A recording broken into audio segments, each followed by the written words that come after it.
Alléluia. Amen. Je sens l'onction sur moi. Lorsqu'Élisée avait jeté le manteau, Élisée l'a reçu. Il s'est mis à déchirer d'abord son propre manteau. Amen. Si tu veux recevoir du Père, commence d'abord à te préparer ce que toi tu as. Amen. Ton intelligence, c'est là. Ta connaissance, vite c'est là que tu vas recevoir du Père. Parce que la brebis n'a jamais été intelligente. La brebis n'a pas intelligent plus que le berger. C'est le berger qui doit te conduire. Cette histoire nous enseigne que les doubles portions d'Élie étaient restées sur le vêtement. Il possédait les vêtements de double portion. Amen. Amen. Amen. Alléluia. Amen. Là, on voit encore dans le ministère, on utilise toujours le vêtement. C'est pourquoi on va remarquer que lorsque le Seigneur était en train de oindre un sacrificateur, on allait jusqu'à dire quelle matière qu'on devrait faire les caleçons des sacrificateurs.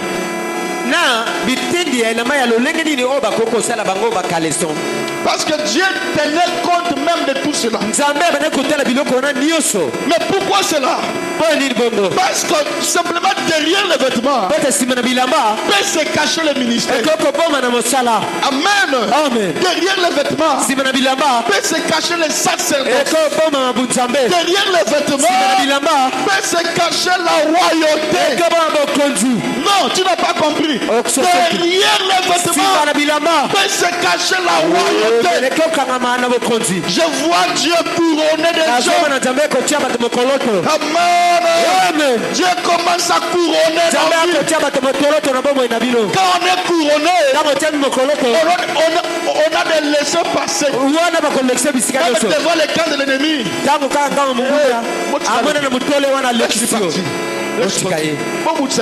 son père est derrière lui. Amen. Amen. Élie avait donné à Élisée quoi? Le ministère. Mais c'était à quoi? Le vêtement. Je répète, Élie avait donné le ministère au travers les vêtements. Toi tu négliges tes vêtements. Des vêtements que tu négliges. Est-ce que vous savez qu'en lisant la Bible, on peut remarquer que David avait reçu l'onction royale. Mais David n'avait pas l'habillement. Il n'avait pas les vêtements royaux. Il avait l'onction. Il n'avait pas les vêtements royaux.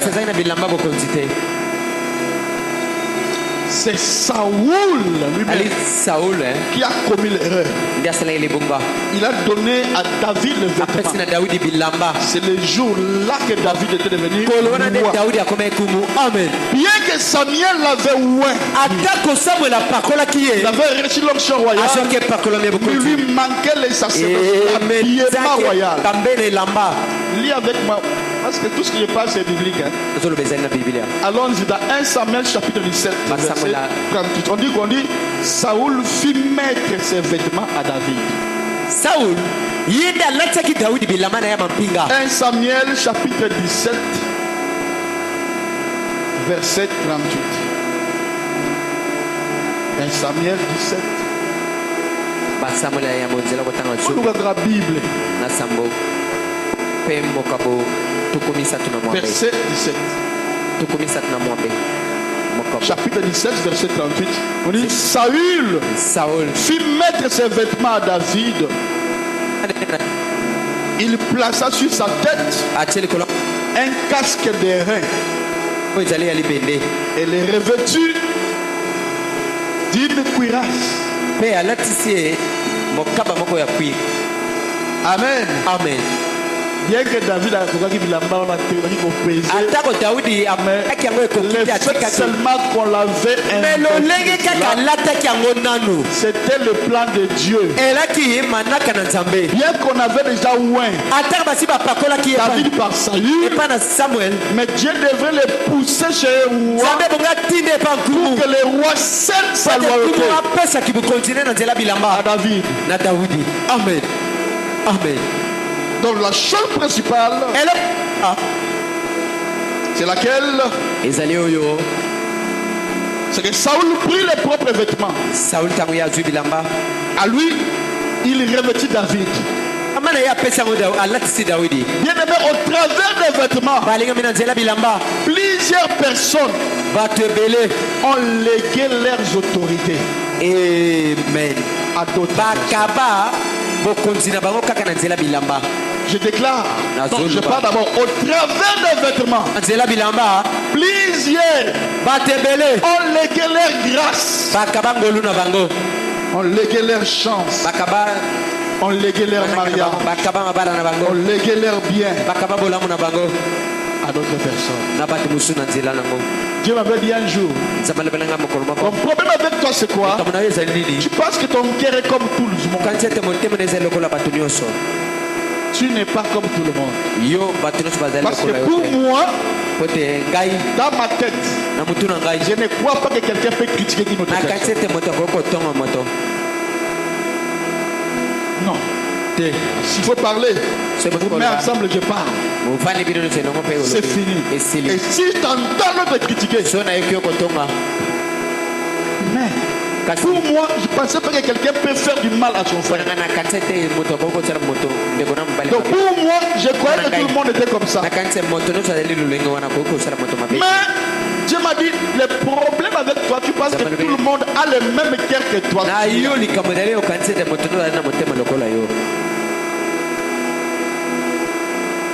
Au travers des vêtements que tu faisais. Tu donnais aux gens par l'amour. Regarde, on t'a pris seulement au travers de ces vêtements. Je n'ai pas encore fini, j'arrive.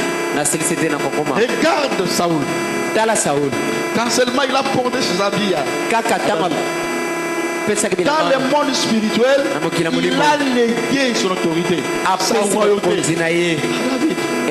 Dieu savait que bien que David a eu l'onction royale, à part l'onction royale,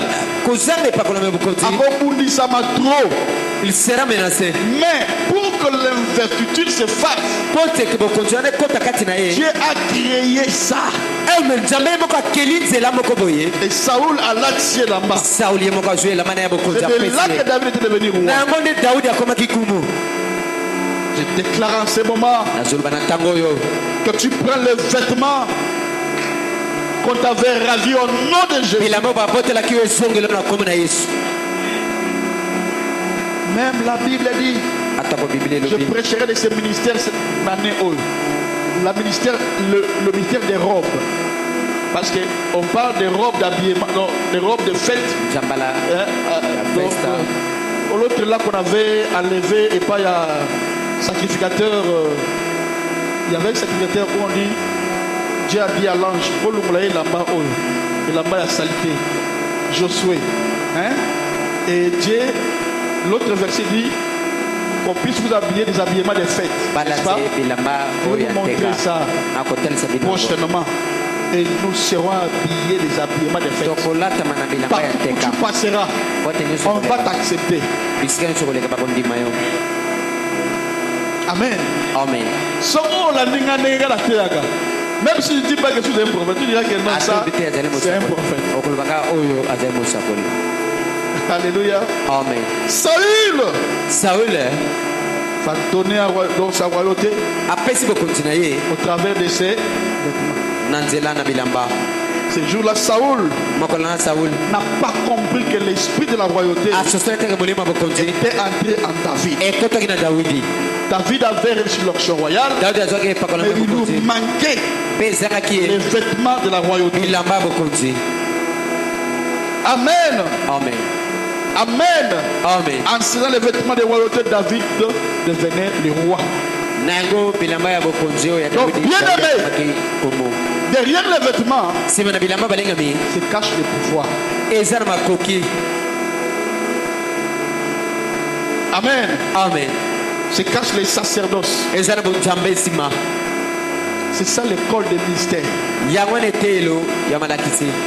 Derrière les vêtements na nsima se cache la grâce. eza na ngolu. Beaucoup ont donné leur grâce aux gens. ebele bapesa ngolu na bango epa na Bien bato. aimé, il est important ezali ya motu ya balingami de savoir que Dieu ne vous donne pas. Dieu ne vous abandonnera jamais eza ya motu ya koyeba ete nzambe si akotika yo votre te Père soki tata na yo vous donne un habillement. apesi yo elamba. Amen. Vous ne Amen. connaissez pas. Amen. Le jour de mon anniversaire, mokolo ya mbotama na ngai j'ai appelé mes enfants, nabengi bana na ngai je leur ai donné mes chemises, napesi bango bilamba na ngai Abed, Mike Mike. et tous. bango nyonso Je leur ai donné des habits. napesi bango bilamba na ngai. Vous pensez que c'était seulement hasard comme ça? okati ezali kaka na pamba boye kope.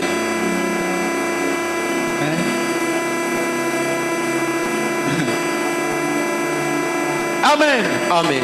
Si un père te donne son vêtement, soki tata apesi yo elamba na ye c'est que Dieu ne va pas t'abandonner.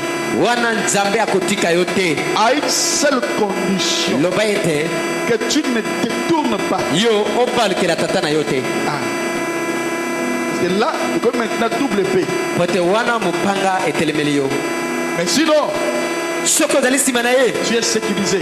yo ozali akobatelama. Voilà pourquoi le jour où tu priais, yango wana mokolo bana kobondela quand tu pries, ntango et puis tu bolingo prends, kobondela esimi te. osez la main dans ah, quand tu as vu Minisa, ntango ozwi elamba na ngai comment il y a gloire et côté, nkembo ekoti gloire et il y a nkembo eye maman, mon vision. mama amoni emonisa Il a vu un homme en blanc et était moni descendu. moto alati bila pembe Effectivement, Dieu était descendu.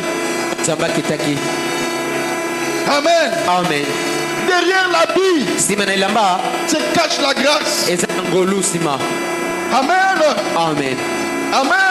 Amen. Ouais, pourquoi même quand on veut oindre quelqu'un, chez nous on fera comme ça, les consécrations, on les fera des temps comme ça. kosala ngo lolenge ya kala On doit oindre d'huile kopakole na mafuta et puis on doit consacrer la personne. mpe kobolisa moto wana na mabondeli. Alléluia. En réalité, na bosolo si on veut ordonner les gens, on doit les oindre. soki balingi pakola bango mafuta Mais vous allez comprendre que balingani bok il y a beaucoup de choses que Dieu doit nous parler.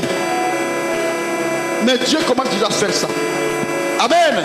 Il y a des mystères et des mystères que eza na Dieu mabomba mie doit encore nous oyo bongi révéler. nzambe atalisa biso yango lisusu. Si on dit que tous les mystères révélés, ça, est-ce que soalobi Branham a mabombi parlé de ça? nyonso esetalisa Est-ce que Branham a dit déjà? ndeko brana alobaki yango. Mais regarde comment moi j'amène ça, c'est biblique, c'est normal. Au travers les habillements, on peut te détruire. bakoki kopelisa bomoi na yo. Je te donne encore un autre exemple. napesi biso ndakisa mosusu Comment on opère l'habillement dans le monde de Dieu. lolenge nini basalelaka bilamba. Tu vas voir comment Saoul avait légué son droit d'aînesse à son frère. saula apesa bokonzi na ye na À manger, oui, mais c'était par l'habillement. na kolia iyo kasi ezali na nzela bilamba. Même avec ma Genèse, chapitre 27, verset 27. bozwa na ngai ebandeli nzela kotanga. On dit quoi? sango On dit Jacob balobi yakobo s'approcha et le baisa.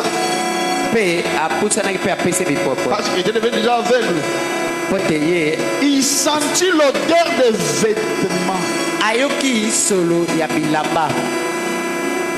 Puis il bénit. D'abord, il sentit l'odeur des yambo vêtements. ye ayoki solo ya bilamba Et puis, mpe na nsima il dit, alobi voici l'odeur de mon fils. solo nali koyoka ya mwana na ngai. Et comme l'odeur d'un champ que l'Éternel a béni. yali lokola solo ya elanga oyo yawe apambolami. C'est là qu'il avait béni na yango nde Jacob à la place apambolaki d'Ésaü. yakobo na bisika ya mwana ya ezau. Est-ce que vous comprenez? vous comprenez. Vous comprenez? Bien aimé, les vêtements, balingami bilamba dès que Jacob se fait présenter devant les vêtements, ntango yakobo telemi liboso na bilamba en portant les vêtements de son frère. Son père a cru que c'était le frère Esaü. Jacob avait volé la bénédiction qui appartenait à son frère Esaü.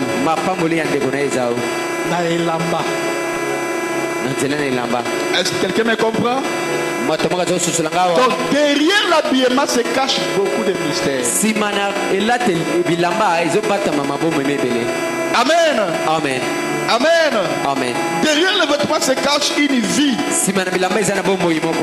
Oui, ta vie. Derrière le vêtement se cache une onction. Derrière le vêtement se cache une grâce, ta grâce. Et mais dans l'Ancien ou Nouveau Testament, nous avons vu comment on peut utiliser le vêtement. On a vu ce que les vêtements réalisent.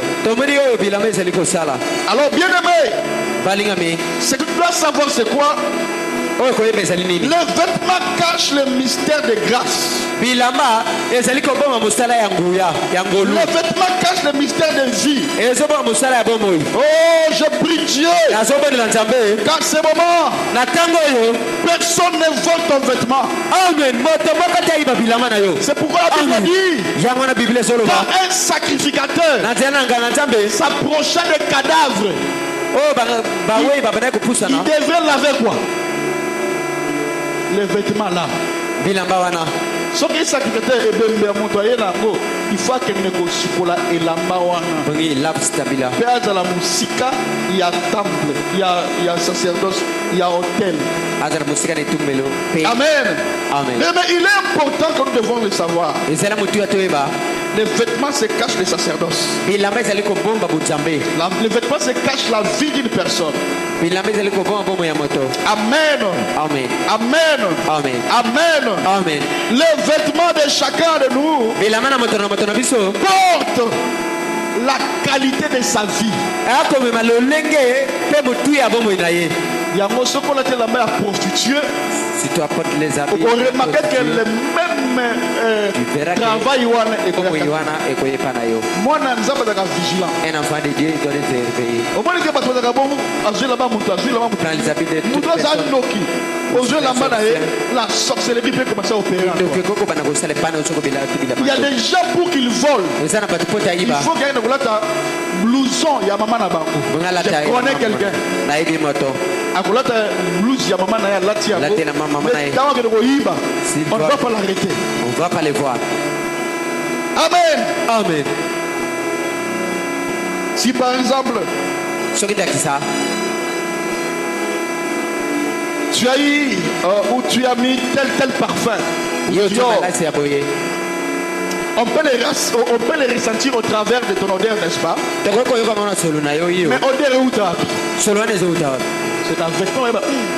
Ça, c'est Dior. Ça, c'est Yves Saint Laurent. Ça, c'est Thierry Mugler. Ça. Donc c'est parce que au tia mon elamba. L'identité on est yena elamba na yo. On va savoir l'odeur. Amen. Amen. Quand on a ôté l'habillement d'Aaron, on a ôté aussi sa vie.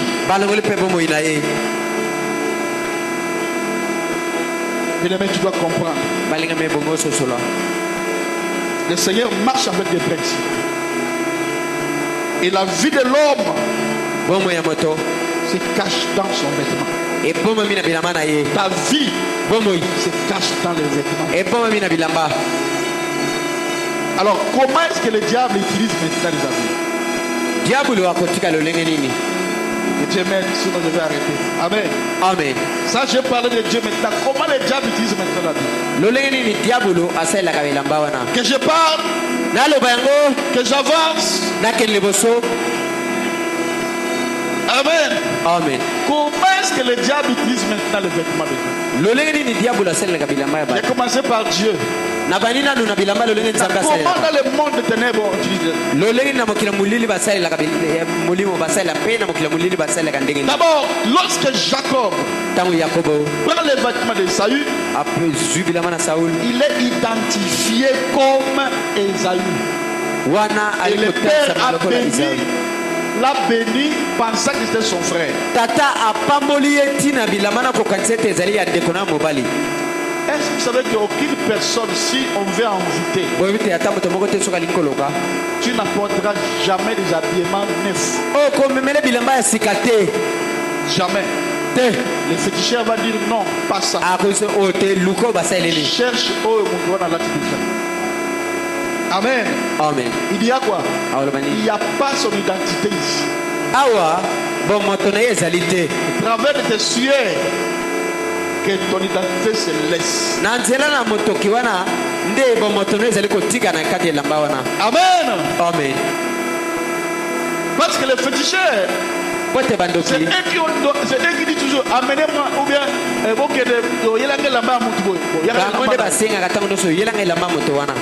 Amen. Amen. Ce soit un vêtement que la personne a déjà porté. Parce que le vêtement que la personne a déjà porté, ce vêtement-là couvre la personne, la vie de la personne. Amen. Amen. Pourquoi, pasteur? Parce que le vêtement t'avait déjà couvert. Donc ta personne est là dedans. Voilà pourquoi la Bible dit, même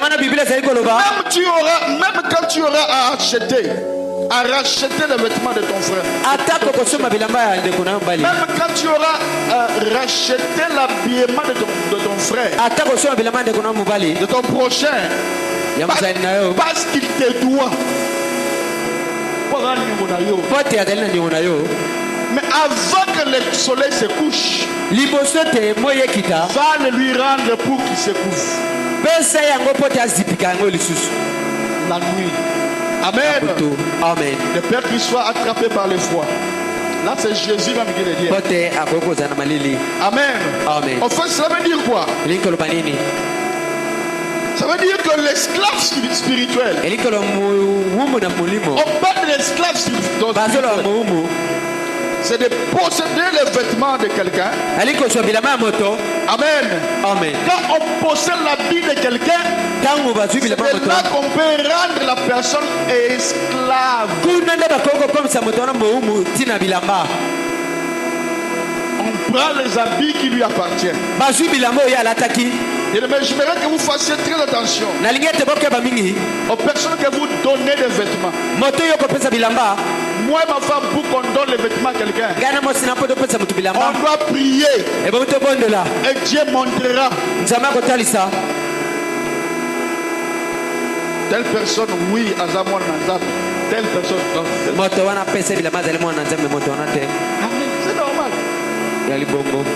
Amen. Amen. Alléluia. Amen. Bien-aimé, tu dois faire attention aux personnes que tu donnes les habillements. Tu dois faire attention aux personnes qui volent tes habits. Fais attention. Vous pensez que quand on vole l'habit là, la personne va aller le porter? Non. Quand Dieu donne des parents, c'est parce qu'il sait que vous avez des problèmes. Donc ça pour corriger maintenant.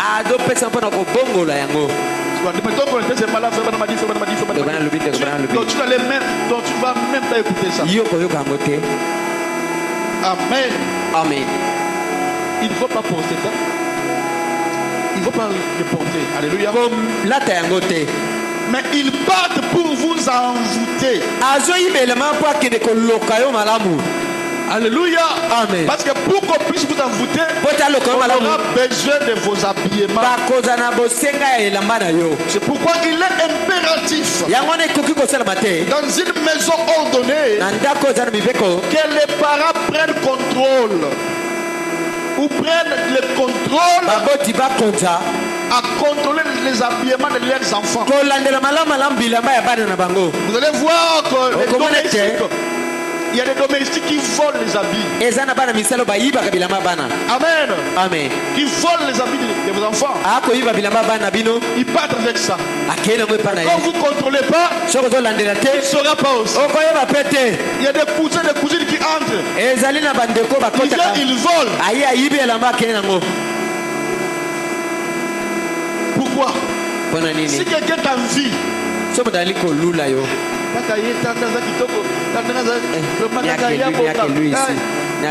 viendra à Zelabanayo. Et quand il partira avec ça, tu vas te faner. Parce qu'on va envoûter.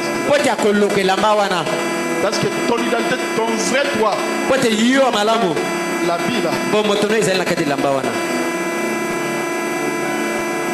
Amen. Amen. C'est par que tu peux voir. Amen. Amen. Vous allez voir que le domestique sort avec la fille du patron. Pourquoi? La plupart on envoûte les habits. Amen. Amen. Tu vas voir un patron, les chauffeurs qui couchent avec la patronne. Pourquoi? L'habillement, parce que derrière l'habillement, comme les gens ne connaissent pas, il y a beaucoup de mystères là-dedans. Amen. Alléluia. Amen. Quand vous posez les questions, mais comment ça? Qu'est-ce qu'ils ont fait? C'est simple. Ils ont trafiqué des vêtements. Je vous donne un témoignage. Je suis presque à la fin. Je me rappelle d'une sœur qui était venue me poser son problème, qui était tellement sérieux, et c'était à la veille de son mariage. Et quand la sœur m'avait parlé de son problème, je lui ai dit, sœur, arrête, l'Esprit du Seigneur me parle. On t'avait volé un vêtement par un travailleur.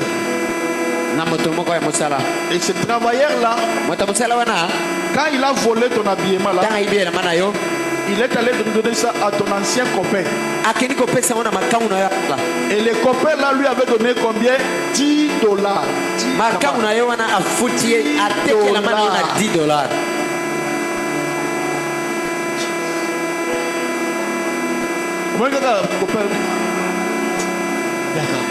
Viens. Yo, on a dit que tu n'as pas dit. Dès que tu as na mère, mais mets-moi seulement son habit. Au moment où je vous parle comme ça, maintenant vous aurez déjà les pouvoirs. Quiconque osera le faire, il sera frappé parce que vous avez Amen. Amen. Amen. Il lui a payé $10. Il dit voilà pourquoi dans tes rêves, plus de 15 ans plus tard, tu ne rêves que cet homme-là. Dès que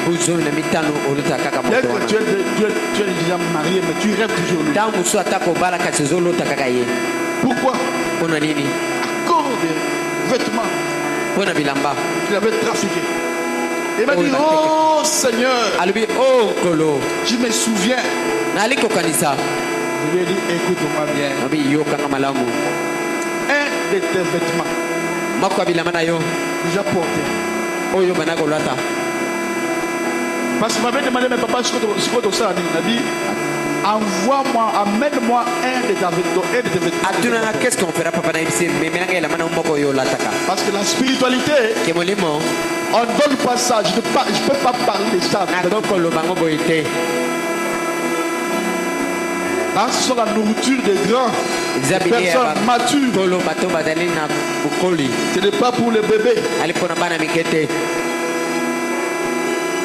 Il dit, amène-moi l'un de tes habits, et tes vêtements que tu avais aussi déjà portés.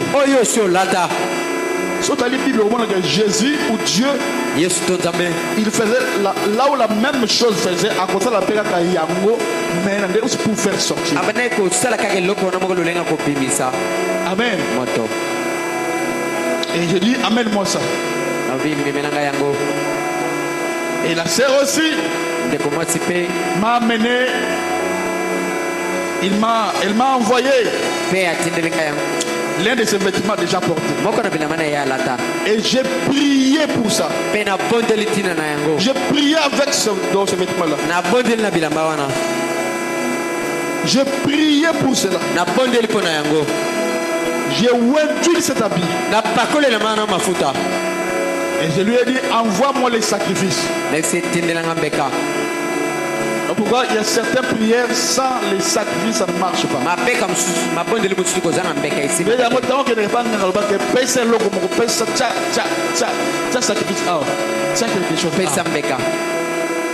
y a des prières qui doivent marcher que quand il y a les sacrifices.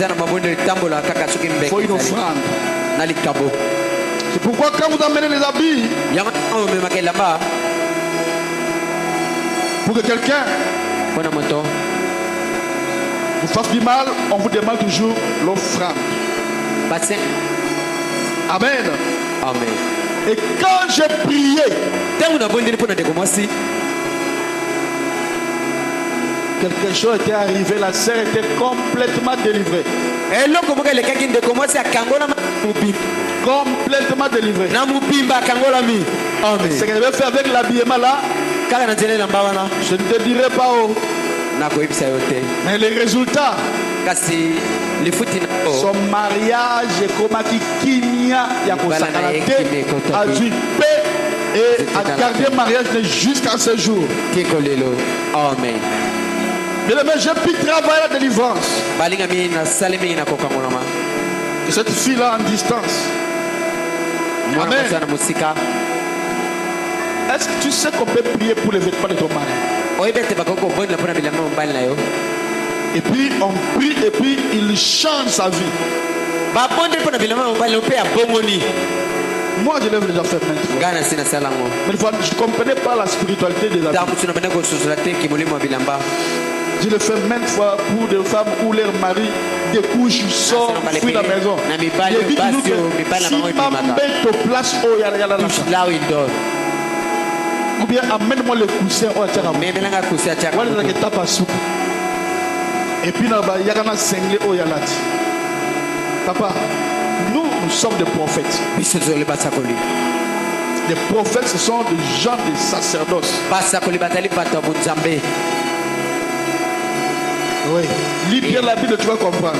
Quand un prophète arrive quelque part, il va arriver avec des choses compliquées. Le pasteur ne veut pas comprendre. Mais les apôtres vont comprendre. Alléluia. Amen. Cela a été fait en distance. Mais j'ai prié pour les vêtements.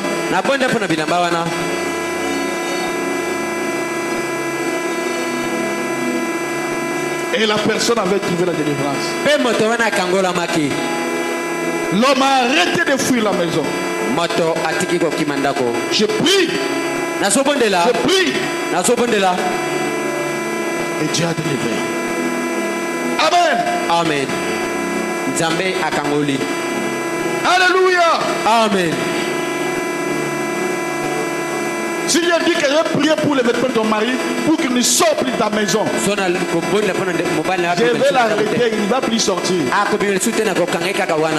Toi-même tu viendrais me dire, papa, pardon, papa, papa, ok, vous êtes chérie, je vais seulement rester avec toi. Papa, ok, on va partir ensemble. Je vais seulement vous dire quoi? Avec Dieu, on peut tout faire. Amen. C'est lui le maître de tous les esprits. Amen. Amen. Tu vois, on ne pas Les sorties peuvent te donner. alors que ton Dieu peut tout. Jamais beaucoup peut t'annoncer. Dans le monde kabbalistique, Na mokilo ya kisoloka. dans le monde de Kabbale, Na mokilo ya kisoloka. dans le monde des gens qui travaillent dans l'occultisme, Na mokilo bato basela kana kisoloka. dans le monde des gens qui travaillent avec des alliances mystiques, Bao basana boyoka ni amabe. qui sont dans des marchés spirituels, Bao basana ba wenza molimo. qui sont les marchands de la nuit. Bangonde bateka kana butu. Hey, Bango qu'est-ce qu'ils font? basala kanini? Ils pratiquent toujours des vêtements. Basali la kabilamba. Amen. Amen. Amen. Amen. Ils pratiquent des vêtements Basali la kabilamba. pour maudire les gens, Pona ko lakila bato. pour détruire les gens, Pona ko bebisa bato. pour bloquer les gens, Pona ko kanga bato. ou pour envoyer la malédiction aux gens. Pona ko tina malakeli ambe na bato. Et cela peut t'atteindre facilement si là ton habit. Et koki ko zoyo na pete suka saka ina la mana yo. Amen. Amen. Bien aimé,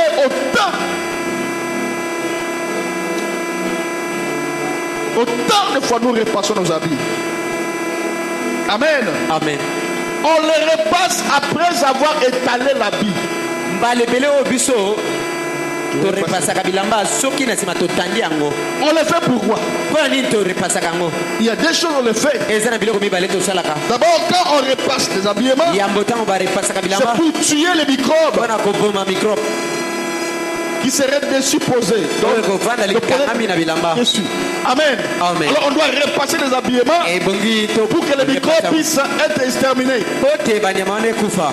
Amen. Amen. Et deuxième raison, Et tina mibale. c'est pour donner du forme aux Pona habillements. ko pesa ngo lolenge ya malamu na bilamba. Amen. Amen. Amen. Amen. Mais ce que j'aime, c'est pour tuer les microbes. Ona lingaka ezali pona ko boma microbe. Amen. Amen. Parce qu'il est des personnes Pote ezosunga moto. qui ont envoûté les habillements que toi tu portes. Oyo abaloki bilamba oyo ozolata. Amen. Amen. Alors, pour convaincre cela, Pona kobundisa donc pour yango. lutter contre cela, Pona kobundisa yango. pour détruire cela, Kobebisa yango. il te faut aussi amener le feu Ebongi mpe omema moto.